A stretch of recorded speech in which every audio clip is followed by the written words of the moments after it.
Assalamualaikum warahmatullahi wabarakatuh. Kembali lagi dengan saya, Pandu Amerta. Kali ini saya akan meneruskan cerita yang berjudul Istana Langit. Cerita ini ditulis oleh Sinta Diari. Dan yang baru datang di channel ini, jangan lupa untuk mengklik tombol subscribe dan lonceng notifikasinya, biar kalian gak ketinggalan cerita-cerita mistis lainnya. Cerita ini ditulis oleh Sinta Diari. Jangan lupa juga untuk kunjungi channel YouTube-nya Sinta Diari. Di malam kelam, angin berbisik, bayangan hitam hati pun tercekik. Selamat datang di dunia penuh misteri. Di sini, ketakutan jadi reality. Selamat mendengarkan. Sedangkan jiwa manusia itu abadi hingga akhir dunia, jawab Mbak Sabar. Tidak perlu menjelaskan hal yang rumit, Pak Sabar. Belum waktunya mereka tahu sesuatu yang seharusnya belum mereka ketahui. Bisa jadi masalah bagi mereka jika mengetahui lebih banyak. Mbak Gun mengingatkan. Benar juga, Pak Gun. Kau dengar, nak, yang disampaikan Pak Gun, kata Mbak Sabar. Iya, Mbah, aku paham, kataku. Beberapa waktu berlalu, kami sampai di perkampungan aneh. Semua bangunan terbuat dari batu tetapi sangat presisi dan rapi. Tidak ada tumbuhan hidup, hanya ada batang-batang kayu hitam yang mengering. Tanahnya pun keras seperti besi serta terlihat akar-akar merah menyebar di sekelilingnya. Kami masuk di perkampungan itu. Semua penduduknya campuran. Ada yang mirip manusia, ada juga makhluk aneh menyeramkan berbaur jadi satu. Saat melihat kedatangan kami, semua makhluk di sana menghentikan aktivitasnya dan membuka jalan bagi kami. Pemimpin sudah kembali. Benar, kita menang lagi. Sejak kapan kita kalah? Hush, hati-hati bicaramu. Jika Tuan Genggong dengar, dipatahkan tandukmu. Hiruk pikuk suasana saat itu. Mereka saling bergosip membicarakan sesuatu yang tidak aku pahami.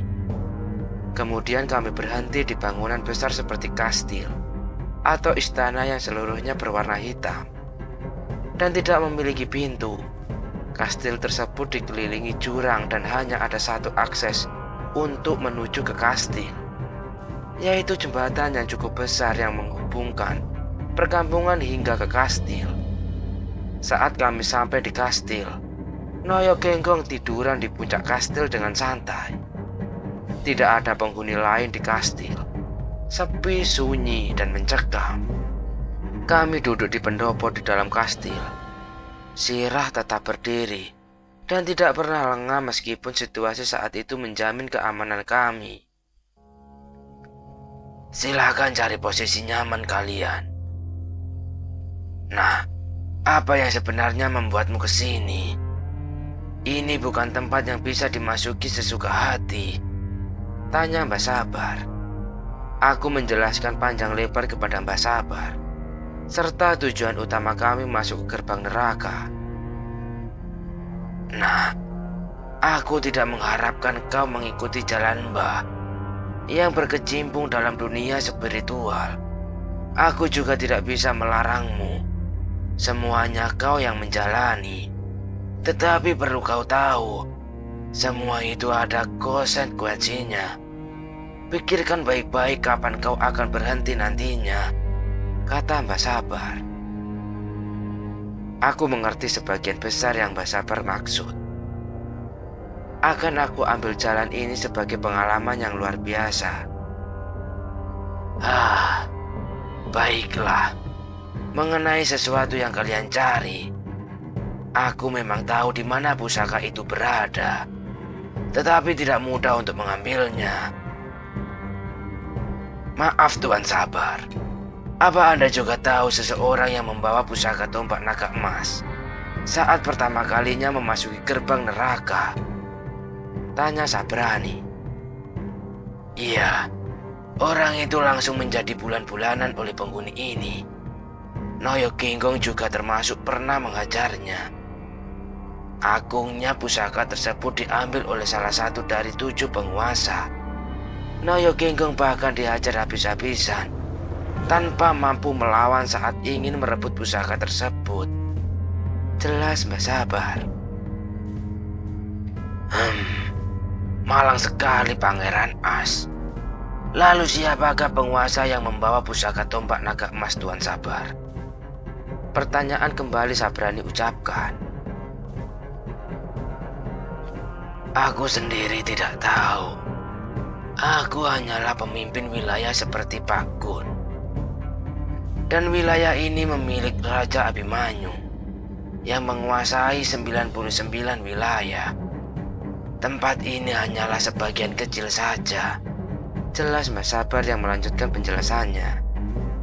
Mbak Sabar mengatakan ada 7 penguasa di gerbang neraka.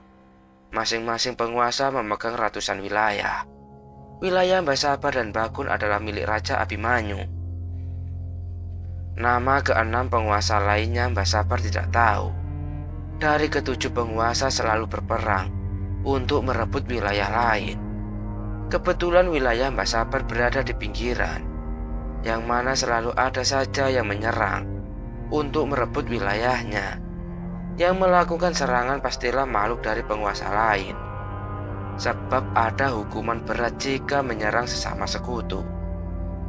Maka dari itu, suami dukung tidak berani macam-macam membuat keributan dengan Mbah Gun, karena masih sama-sama sekutu.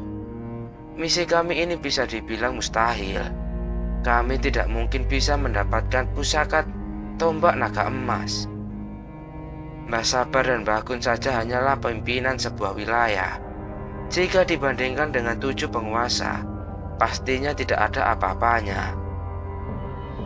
Lebih baik kalian menyerah saja. Pulanglah. Tempat ini sangat berbahaya. Aku dan Pak Gun tidak bisa membantu. Mbah Sabar menyarankan. Baik, aku mengerti Tuan Sabar. Tuan Tori, bagaimana dengan Anda? Lebih baik kita sudahi saja. Kita sudah berusaha. Raja Al-Masyur tidak akan menyalahkan Anda, bujuk Sabrani. Apa yang dikatakan Eyang Sabar dan Sabrani benar suamiku. Lebih baik kita pulang saja, kata Sinta untuk meyakinkan. Ya, apa boleh buat? Jika begitu kita akhiri saja sampai di sini. Bagaimana menurutmu Jaka? Kataku sambil menatap ke arah Jaka. Terserah, aku ikut, jawab Jaka singkat. Sudah diputuskan bahwa kami akan kembali. Mustahil bagi kami jika dilanjutkan. Masuk ke kawasan dukung saja sudah hampir membuat kami kewalahan. Tidak bisa kami bayangkan kesulitan yang lebih dari itu. Pemimpin, pemimpin, kita akan diserang lagi. Kali ini pemimpin mereka datang dengan pasukan lebih banyak, lapor salah satu pengikut Mbah Sabar. Tom. Oh, mereka tidak kapok rupanya. Bagus, kali ini akan aku bantai semuanya. Noyo Kinggong melompat dari puncak kastil dan bersemangat ingin segera menghadapi musuh.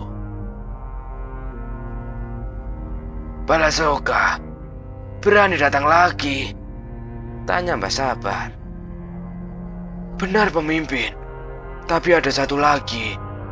Tapi aku tidak tahu siapa. Jelas pengikut Mbah Sabar. Noyo Kinggong, ayo temui mereka.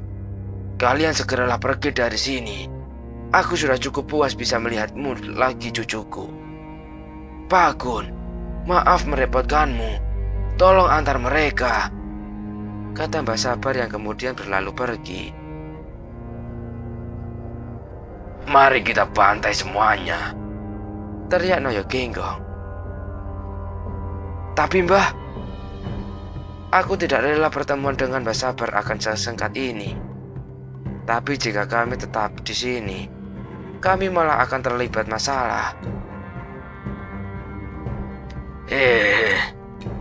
Nah, jika sudah memutuskan ingin pergi, maka marilah pergi dari sini, kata Mbah Gun. Aku terdiam sejenak. Aku masih tidak rela harus berpisah dengan Mbah Sabar. Aku menoleh ke arah Jaka. Jaka dengan erat memegang kerisnya dan menatapku seakan dia siap ingin ikut terjun ke dalam pertempuran. Aku halau segala keraguanku dan menepis rasa takutku, lalu memutuskan untuk menyusul Mbah Sabar. Aku akan ikut Mbah Sabar. Bagaimana denganmu, Jaka? Kataku yakin. Tunggu apa lagi? Ayo pergi, jawab Jaka. Mbah Gun, Anda tidak mencoba untuk mencegah kami? Mbah Gun tersenyum mendengar perkataanku. Pilihan ada di tangan kalian sendiri.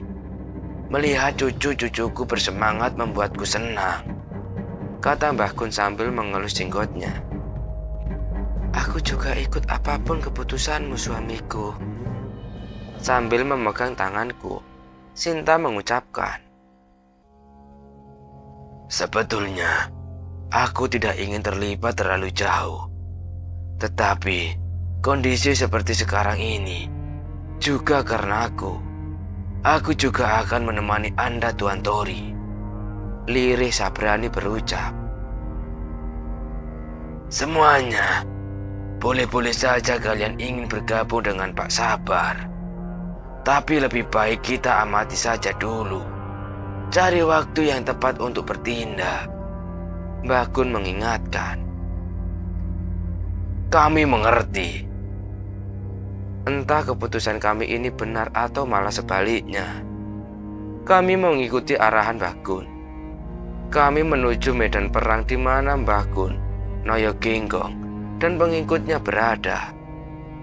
Sebelumnya aku dan Jaka sudah gemetaran, hanya melihatnya saja. Kami tidak bisa membohongi diri kami bahwa ketakutan. Dan sekarang kami nekat ingin terjun langsung ke medan perang. Langit merah bercampur awan hitam bergerak saling berlawanan. Kami sudah berada di tempat pertempuran, dikelilingi pembatas yang menjulang tinggi.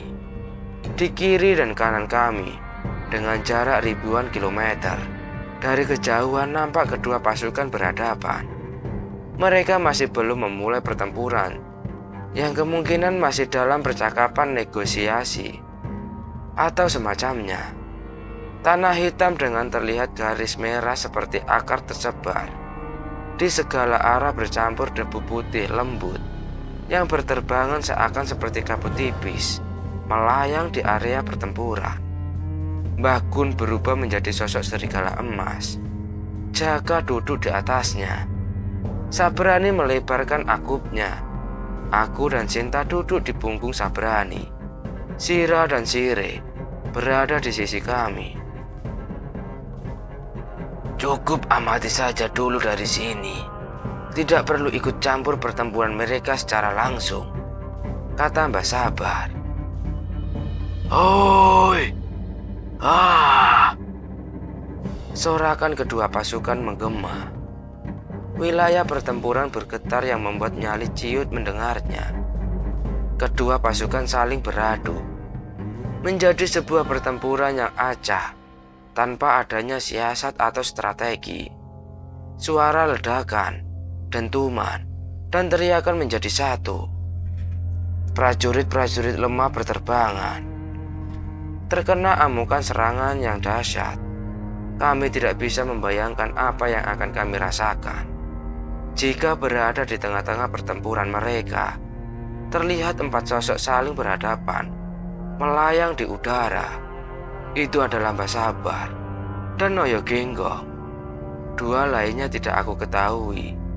Pastinya itu adalah musuh. Dia adalah yang memiliki tubuh besar, adalah Balakosa. Dan satunya, kenapa Gandra ada di sini? Jaka, kau tunggu di sini. Aku akan ke sana, kata Mbah Kun. Aku ikut, Mbah, jawab Jaka. Jangan pergi dari sisi Mbah. Mbah Kun terbang menghampiri Mbah Sabar. Mbah Kun menyadari ada kecurangan dalam pertempuran ini. Mau tidak mau, Mbah Kun juga ikut membantu Mbah Sabar. Aku tetap berada di tempat. Mbah Kun dan Jaka sudah cukup untuk membantu Mbah Sabar. Semakin lama pertempuran, semakin meluas dan hampir sampai di tempat kami. Sira, Sire, lindungi kami, perintah Sinta. Sira segera mengambil posisi. Sebagian pasukan besar mengarah ke arah kami.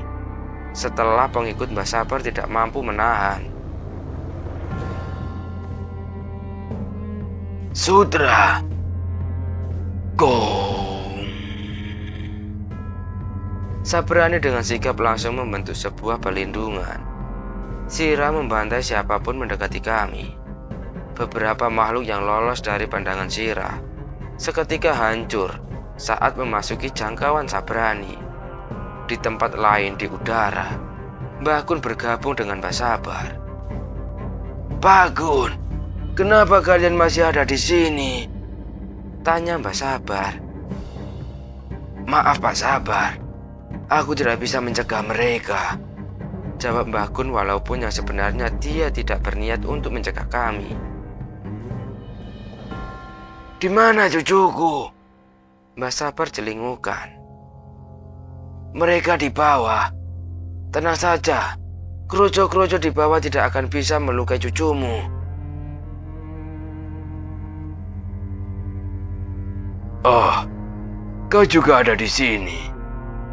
Meskipun ada kau di sini, Guntur Geni, tidak akan merubah keadaan. Benar kan, Gandra? Kata Balasoka dengan suara beratnya. Gandra hanya diam dan terlihat misterius. Balasoka adalah salah satu pimpinan wilayah musuh. Kerap sekali menyinggung wilayah Mbah Sabar. Balasoka tidak pernah menyerah untuk merebut wilayah Mbah Sabar. Meskipun sudah berulang kali dia gagal. Dari segi kemampuan, Balasoka bisa dianggap imbang dengan Mbah Sabar. Tetapi adanya Noyo Ginggong, Balasoka selalu gagal menaklukkan wilayah Mbah Sabar. Gandra juga salah satu pimpinan wilayah, yang mana Gandra juga masih sekutu Balasoka. Gandra memiliki pawakan biasa saja, tidak sebesar Balasoka. Untuk kemampuannya sendiri pasti tidak bisa dianggap remeh. Balasoka, kapan kau akan menyerah untuk merebut wilayahku? Kata Mbah Sabar.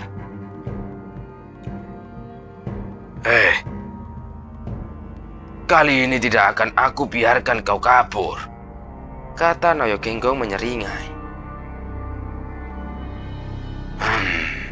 Apa benar begitu? Wah. Dengan percaya diri Balasoka berucap. Selesai berkata ada dua makhluk yang menghampiri Balasoka. Dua makhluk ini juga pemimpin wilayah yang masih satu sekutu dengan Balasoka.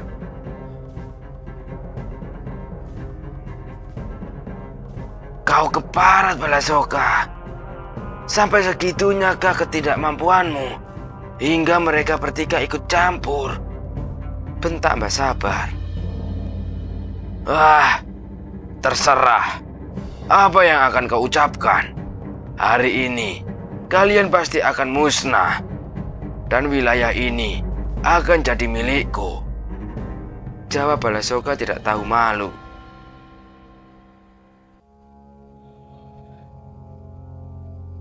Ingat janjimu Balasoka, kata Kanam salah satu pimpinan wilayah.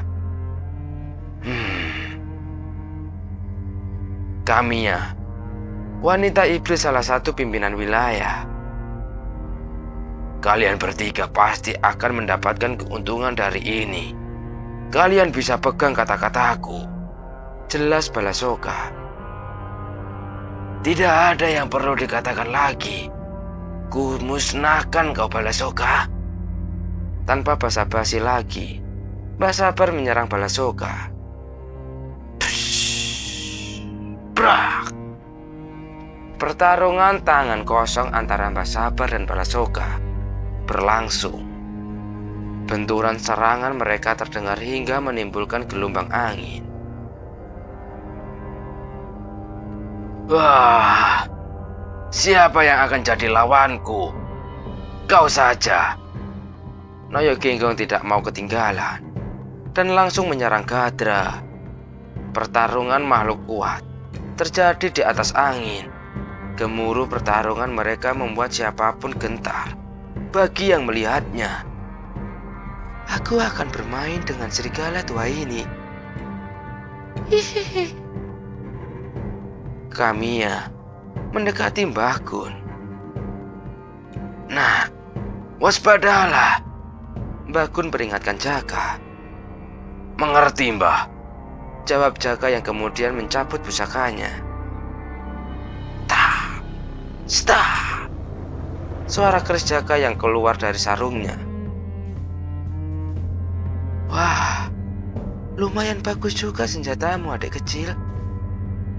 Tidak perlu melawan. Serahkan saja senjatamu itu. Tuanku pasti suka jika aku berikan benda yang menarik.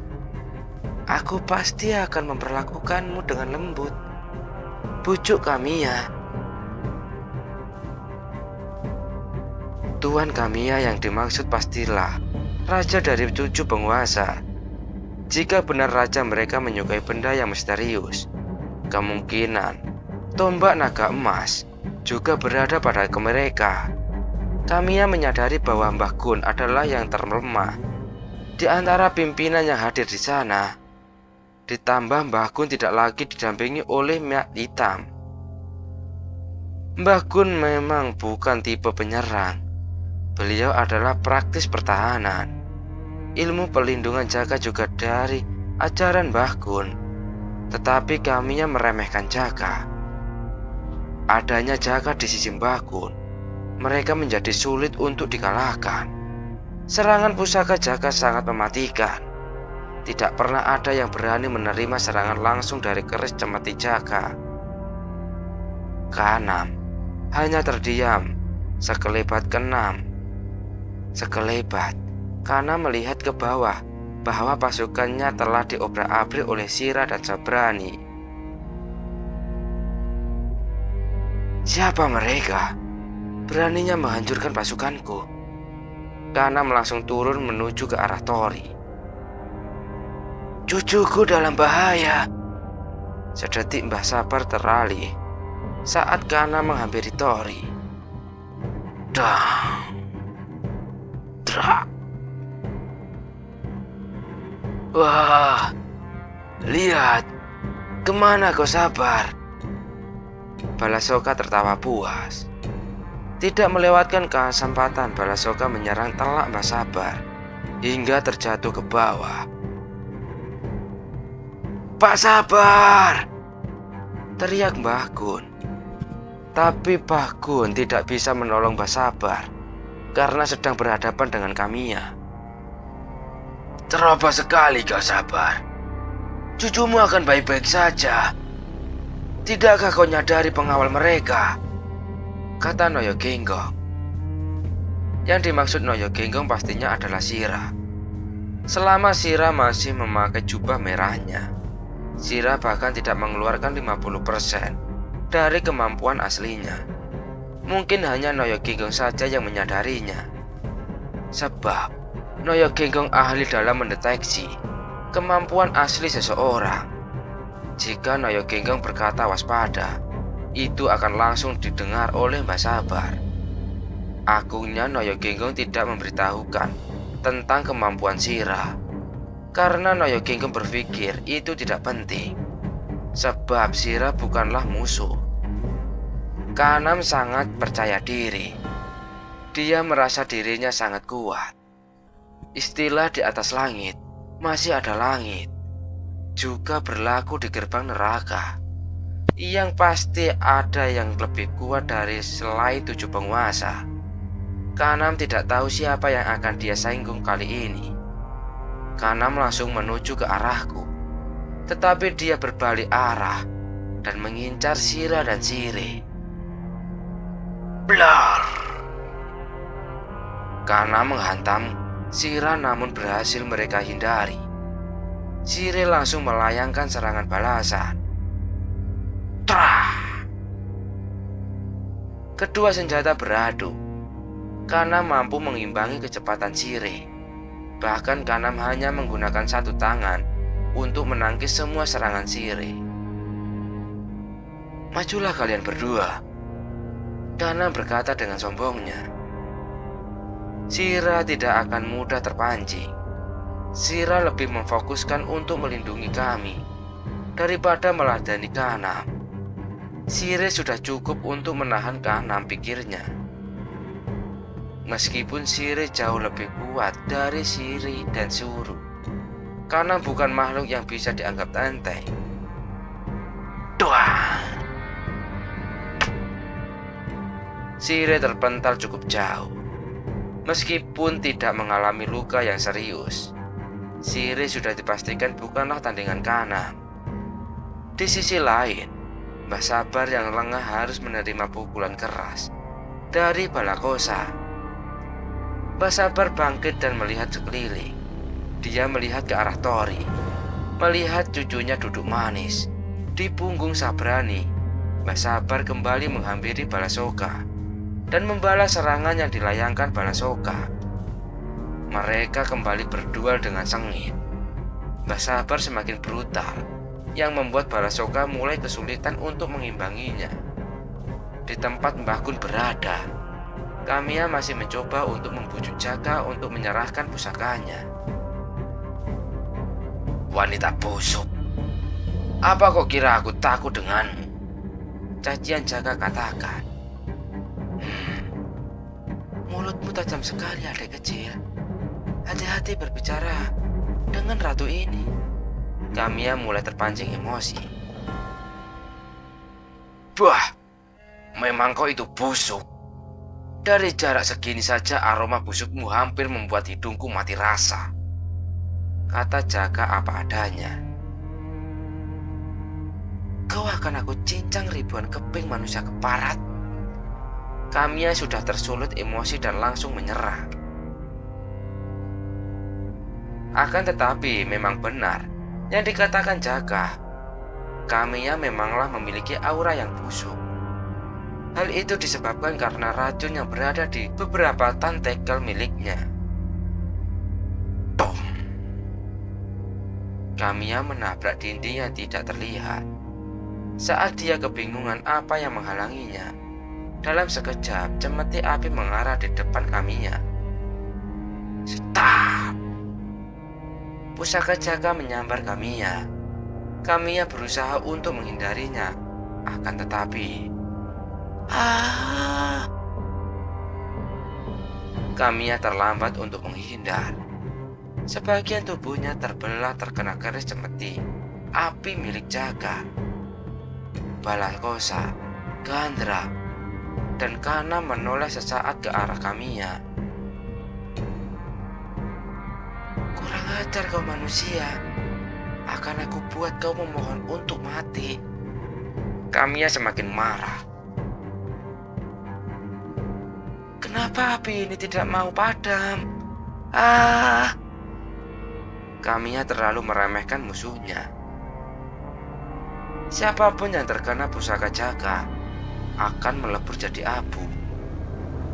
Kamiya salah satu pimpinan wilayah musnah, menjadi abu karena kecerobohannya sendiri.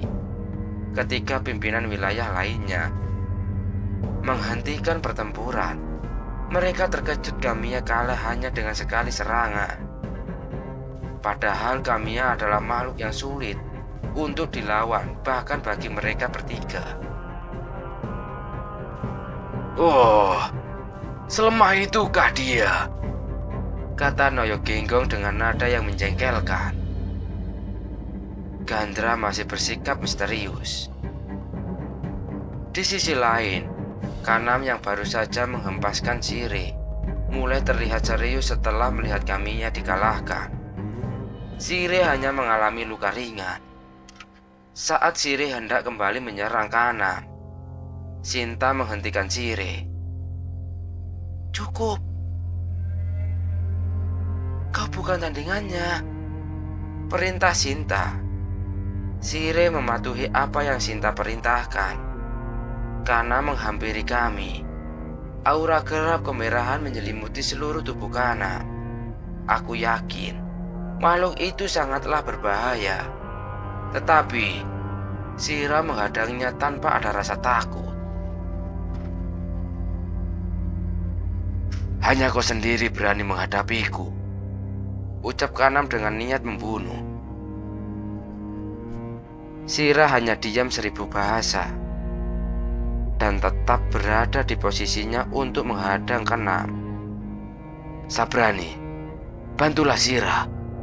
Aku takut makhluk itu bahkan lebih kuat dari Bora suami Dugo," pintaku ke Sabrani. "Tunggu, biarkan Sira yang menghadapi.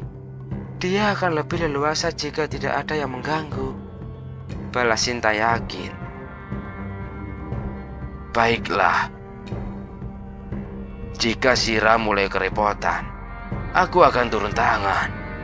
Kita lihat dulu," Sabrani menyahut.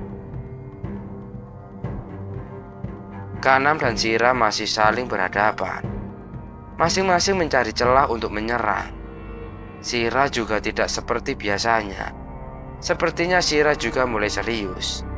Bahkan pertempuran sempat terhenti karena niat membunuh yang dipancarkan oleh kedua orang itu. "Oh, itu Tuan Kanam. Bunuh dia! Bunuh!" Pengikut Kanam bersorak berikan semangat yang membuat kami semakin bergidik ngeri mendengarnya. Slap. Trah. Trah. Trah.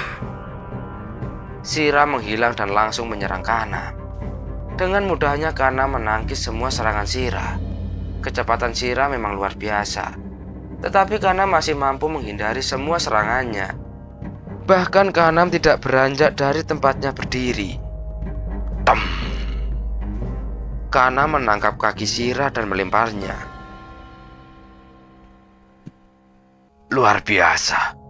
Dengan kecepatan Sira yang seperti itu, bahkan aku sendiri akan kesulitan untuk menyerang balik.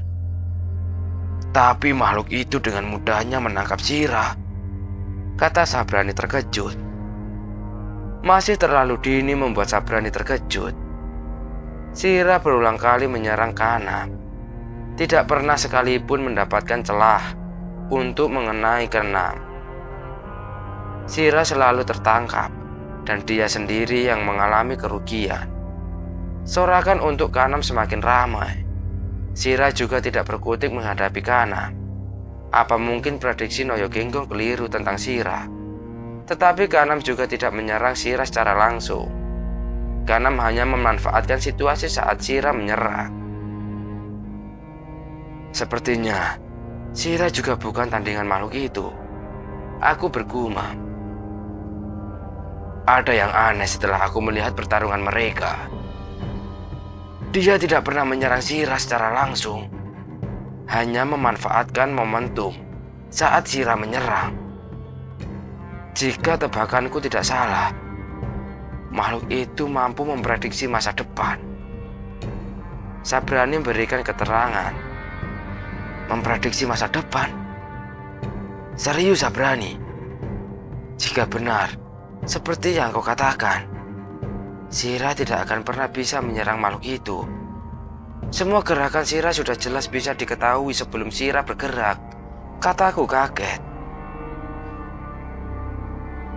Itu hanyalah spekulasiku saja, Tuan Tori, kata Sabrani kemudian menendang batu kecil yang diarahkan kepada Kanam.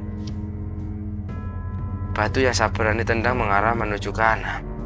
Saat batu itu hampir mengenai Kanam, kurang lebih di jarak 30 cm, tanpa melihat Kanam dengan mudahnya menghindarinya.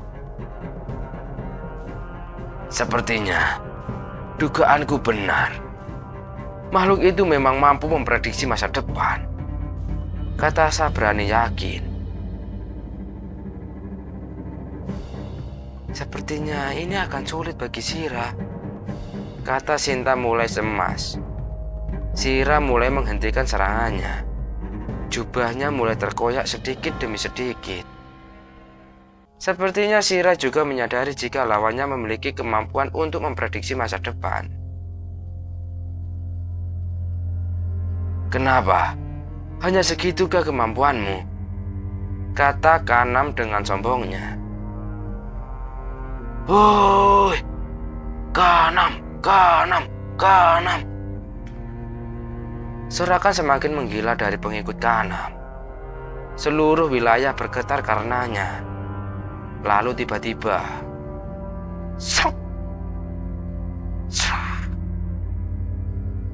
Kanam terkejut jika saja terlambat sedikit saja. Kepala Kanam pasti sudah terlepas. Untung saja Kanam hanya mendapatkan goresan kecil di leher bagian kiri. Seketika sorakan terhenti. Hening. Sira memang cepat, tapi kali ini kecepatannya tidak bisa dibayangkan. Bahkan kemampuan melihat masa depan Kanam hampir saja tidak bisa memprediksi gerakan Sira. Karena begitu cepatnya. Sekali lagi kesalahan yang sama diulangi oleh Kanam. Dia meremehkan musuhnya. Apa yang terjadi dengan Kamiya tidak menjadi pelajaran buatnya. Kanam harus menerima konsekuensi. Berat karena menyinggung seorang yang seharusnya tidak dia singgung.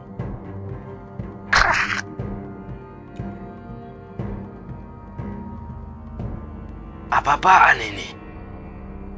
Kata Kanam sambil memegangi lehernya. Kanam mengira dia hanya tergores sedikit. Tapi faktanya, Kanam mengalami luka yang cukup serius di bagian lehernya. Tuan Kanam, bagaimana mungkin? Tidak mungkin. Pasukan Kanam mulai panik dan khawatir. Mereka sampai gemetar ketakutan jika hal buruk terjadi dengan Kanam. Apa yang kalian takutkan? Aku belum mati. Dan kenapa kalian berhenti? Lanjutkan. Bantai semuanya. Perintah Kanam. Kanam mulai mundur dan takut. Kemampuan melihat masa depan Kanam mulai menunjukkan bahwa dia akan binasa jika terus berhadapan dengan Sira. Untuk Tuan Kanam, bunuh dia! Bunuh! Ribuan pasukan Kanam menyerang. Kanam bersembunyi di kerumunan prajuritnya. Sire kembali beraksi untuk membantu Sira mengurus prajurit Kanam. Gong!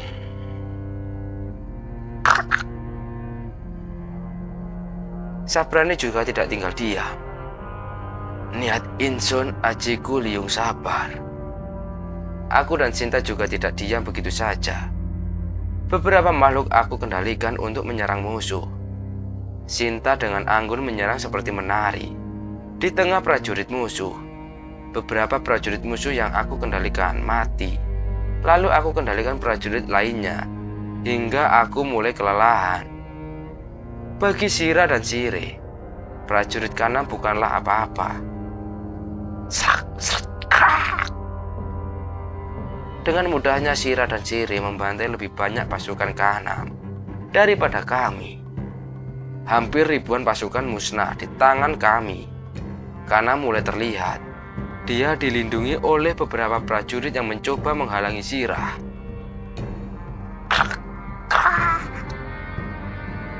Tidak ada lagi prajurit yang melindungi Kanam.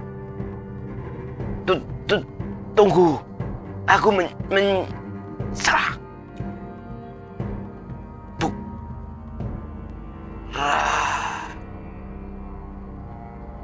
Tanpa ampun, Sira langsung mengeksekusi Kanam tanpa berikan kesempatan untuk bicara. Kanam salah satu pimpinan wilayah gugur di tangan Sira. Oh! Sorakan sisa pengikut Mbah Sabar menggema. Ada titik terang kemenangan di pihak kami. Balasoka dan Gandra menghentikan pertarungan. Mbah Sabar dan Noyo Genggong juga berhenti menyerang.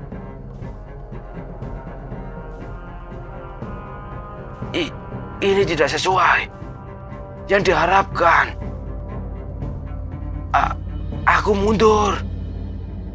Gandra akhirnya berucap, nada serak dan patah-patah ciri khasnya. Gandra memilih untuk mundur. Situasi sudah tidak menguntungkan. Gugurnya Kanam dan Kamiya sudah menjadi pukulan keras bagi mereka. Gandra tidak punya pilihan lain selain mundur. Noyo Genggong juga tidak mencegah Gandra mundur.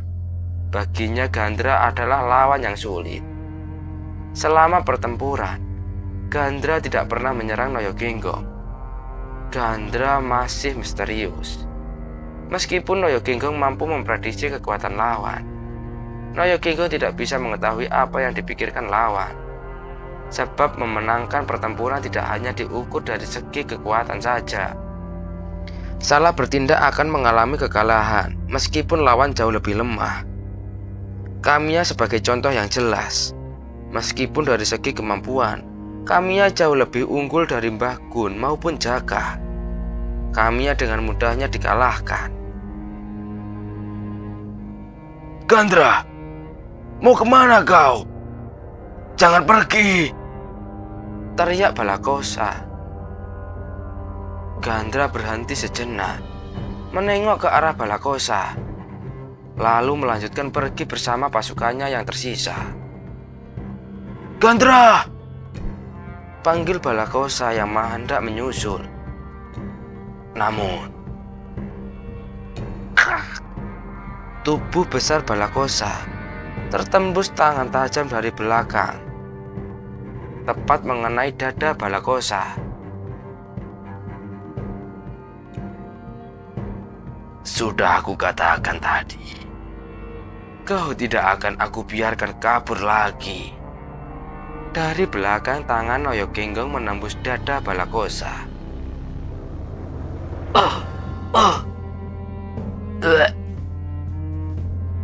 Sesaat Balakosa muntah darah dan kemudian terjatuh ke tanah dengan suara yang berat. "Hoi, kita menang! Sejak kapan kita kalah? Bodoh, ini kemenangan besar!" Pengikut Mbah Sabar kembali bersorak. Kemenangan sudah jelas. Sisa pasukan Balakosa kocar-kacir. Dengan moral yang tinggi, pengikut Mbah Sabar membantai sisa pasukan Balakosa yang berusaha kabur. Mbah Sabar, Mbah Gun, dan Noyo Genggong menghampiri Balakosa yang tengah sekarat.